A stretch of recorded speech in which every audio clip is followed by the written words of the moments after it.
নলবাৰী জিলা মজদুৰ ইউনিয়নৰ অন্তৰ্ভুক্ত ই-ৰিক্সা চালকসকলৰ ধৰ্ণা কাৰ্যসূচী নলবাৰী ধমধমা বাছ আস্থানৰ সমীপত হোৱা এই ধৰ্ণা কাৰ্যসূচীত প্ৰায় ৫ শতাধিক লোকে অংশগ্ৰহণ কৰে।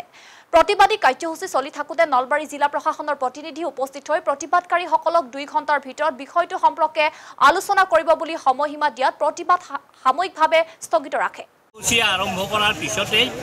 আমাৰ এডিসি বাইদেউ আহি আমাক মাছপথত ৰখাই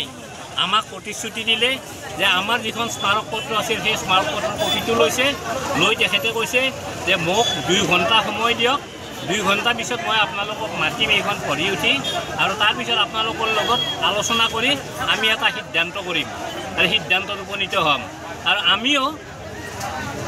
এডিসি বাইদেউৰ এই যি অনুৰোধ এই অনুৰোধ ৰক্ষা কৰি আমি আধাতেই আমি আমাৰ যি ধৰ্ণা কাৰ্যসূচী এই কাৰ্যসূচী স্থগিত ৰাখি আমি কাৰ্যালয়লৈ আমাৰ গোটেইখিনি শ্ৰমিকক আমি যাব দিছোঁ আৰু 2 ঘণ্টা পিছত আমাক যেতিয়া মাতিব আমি তাত আলোচনা কৰিম কৰি নিশ্চয় কিবা এটা সিদ্ধান্ত ওলাব বুলি মই আশা কৰিছোঁ। আমি বিচাৰোঁ নলবাৰী NT ৰোড,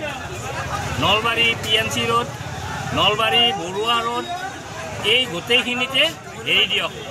1 ৱে কৰি দিয়ক আৰু 1 ৱে কৰি দিলে এই যি যান-জঁট সেই যান-জঁট নোহোৱা হ'ব আৰু টাউন আৰু গাঁৱৰ যিটো ভাগ কৰিব বিচাৰিছে এইটো কোনো পধ্যে বাস্তৱসন্মত নহয়। এই টাউন আৰু গাঁৱৰ এইটো ব্যৱস্থাটো বন্ধ কৰিব লাগিব আৰু পৌৰসভাই যিটো নেকি পইচা বা ৰেজিষ্ট্ৰেশ্যনৰ নামত পইচা লোৱাৰ ব্যৱস্থা কৰিছে সেইটো কোনো পধ্যে সম্ভৱ নহয়। গতিকে আমি এই ৰেজিষ্ট্ৰেশ্যন হেৰিটো আমি উঠাই দিয়াৰ কাৰণে আমি দাবী কৰিছোঁ আৰু আমাৰ যিবিলাক কাগজ পত্ৰ সেইখিনি কৰাৰ কাৰণে আমাক কমেও 6 মাহ আৰু যিবিলাকৰ কাগজ পত্ৰ কৰিব নোৱাৰে সেইবিলাককো এই চেচিছ নাম্বাৰ কিবাকৈ দি অন্তত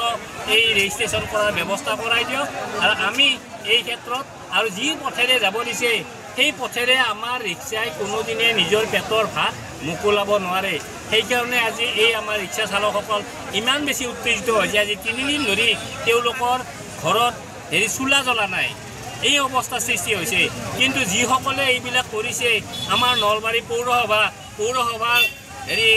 সভাপতি সভানেত্ৰী জয়শ্ৰী বাইদেউ আৰু ৰবীন দাস আমাৰ উপসভাপতি তেখেতসকলৰ যিয়ে হঠকাৰী সিদ্ধান্ত এই সিদ্ধান্তৰ কাৰণে আজি এই অৱস্থাটোৰ সৃষ্টি হৈছে আৰু আমি প্ৰশাসনক সম্পূৰ্ণ সহযোগ কৰিম আৰু সহযোগ কৰি আমাৰ এই সমস্যাটো আমি সমাধান কৰাৰ কাৰণে চেষ্টা কৰিম।